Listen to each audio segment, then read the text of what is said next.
My name is Dawn Minch, and I'm the producer and director of the Northwoods Christmas Show. So back in 2003, I believe, going into 2004, I was on staff as one of the administrative assistants, and I knew what background I had in theater, and I knew what I could do with that room. It was a very random side conversation I had with our founding pastor, Cal Rickner, when I said to him, man, I could really do a cool Christmas show here. And he was like, I've been wanting that forever. And so that's really what got the ball rolling, is I started just painting a picture for him, what we could do in the room, and it's grown to what it is today. Hey, I'm John Rickner, and I'm the senior pastor here at Northwoods. So when we talk about the why behind the production has always been about sharing the good news of Jesus with our community.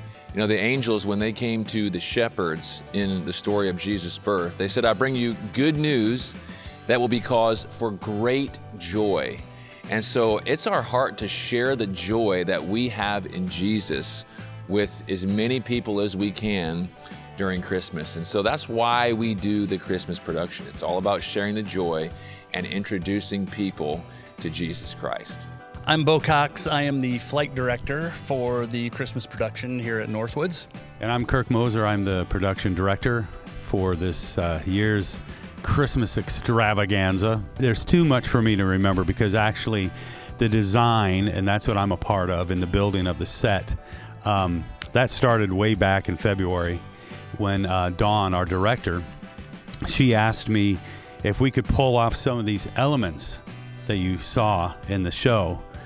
And after I took a hard swallow and went, okay, we actually did our best to figure out what can we make happen.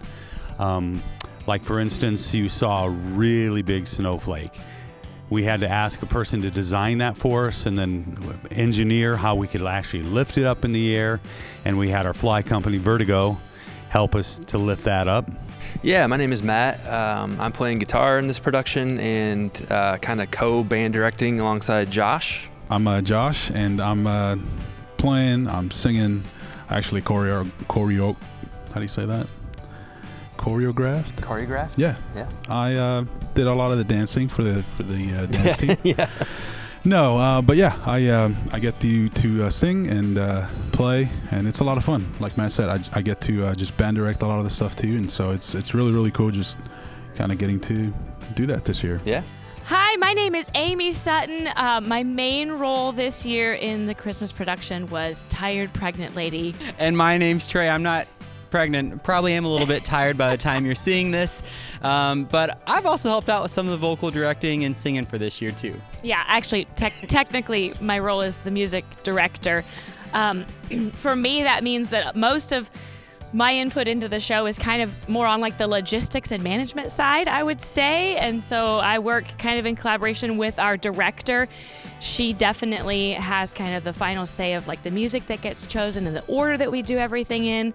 But then I work to create rehearsal schedules and recruit vocalists, and which is like no small feat, because people like me, we're just kind of like just fly with it, and nothing would get done if it were not for the very, very incredible administrative people such as yourself. And but Trey is very much like the boots on the ground at vocal rehearsals. So he's our vocal director. So you want to talk a little bit about what that looks like for you? Yeah.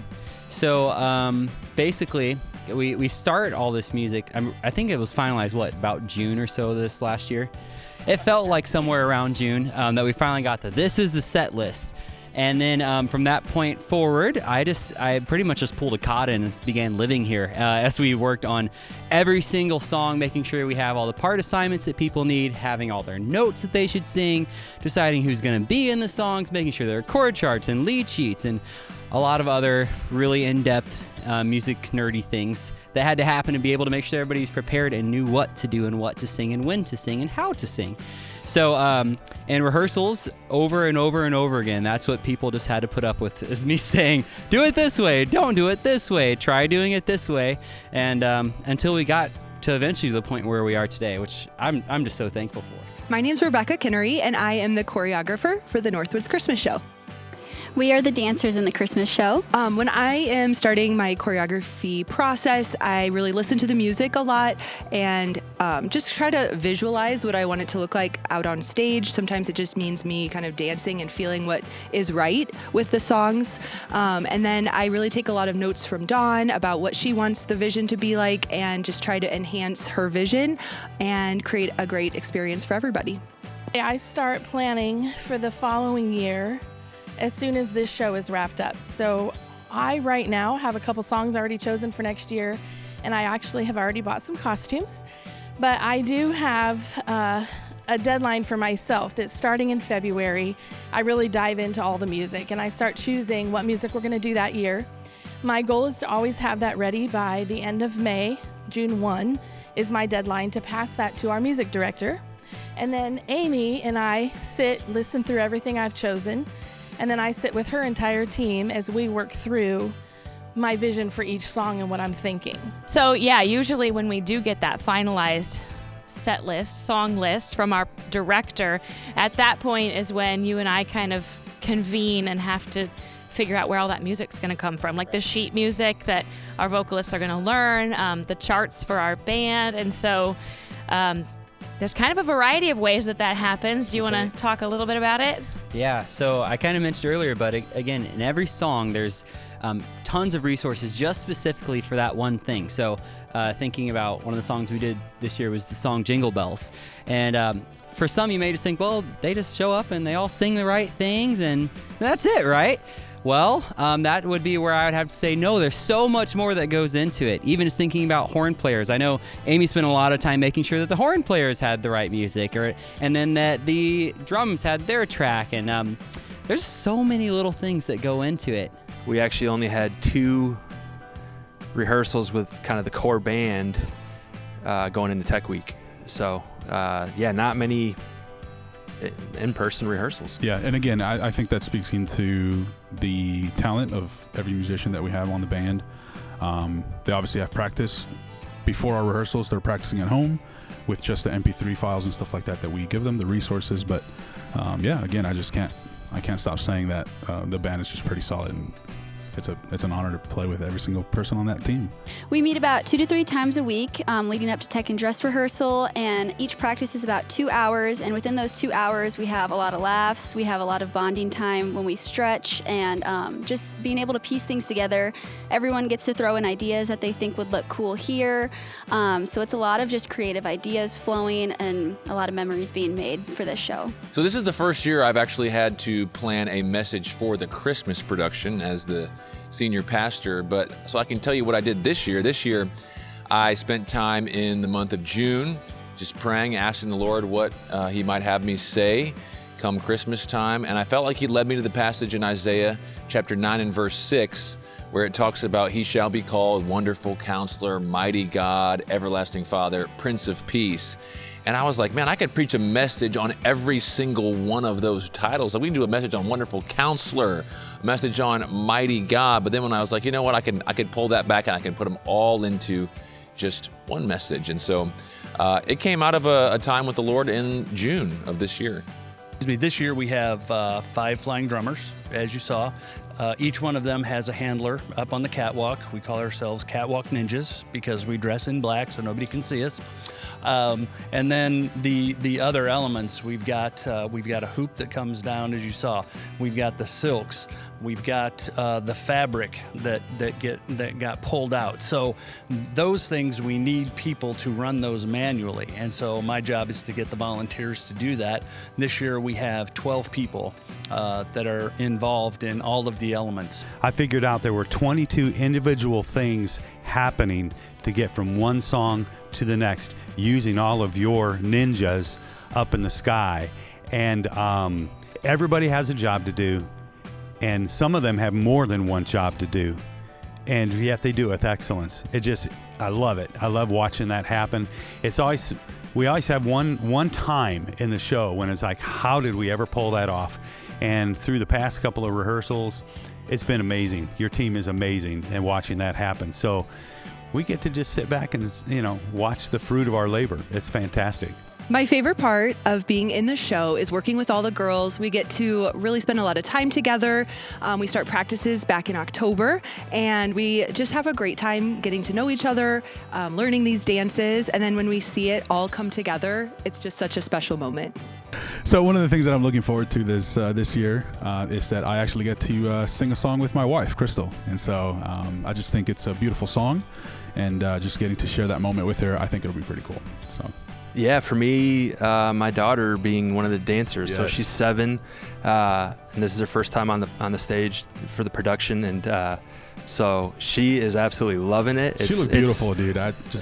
It's fun. It's fun to watch that, and then my wife's a part of that. She's kind of sitting in the front row, doing the motions and stuff. So it's cool. We get to be together a little more than normal this time of year, and yeah, having her, and it's just really cool. 3 or 4 days ago when the little tiny girls were dancing. And there's really something special about the innocence of little children when they're dancing that just took me out. And I cried and cried. And I've heard so many people say to me, there's something about those little girls. And so that for me is a moment that every show I'm like, whew, they make me want to cry, because there is something very sweet and innocent about them that is so inspiring to see.